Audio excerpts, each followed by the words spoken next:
ये बच्चों घर की वो मस्जिद है जहाँ हम पढ़ा करते थे और ये असातिज़ा हैं यहाँ के और बच्चे स्कूल गए हुए हैं। बच्चे यहाँ हैं अभी स्कूल जी जी जी।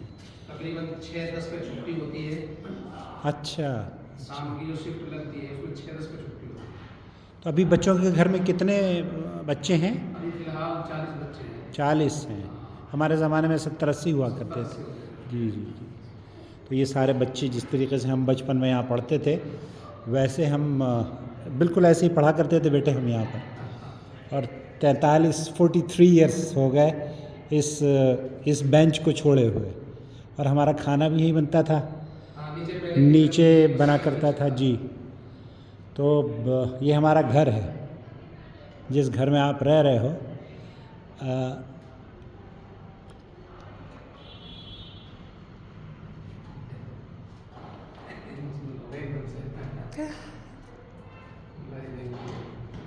यादें आ जाती हैं आप बिल्कुल बिल्कुल बिल्कुल।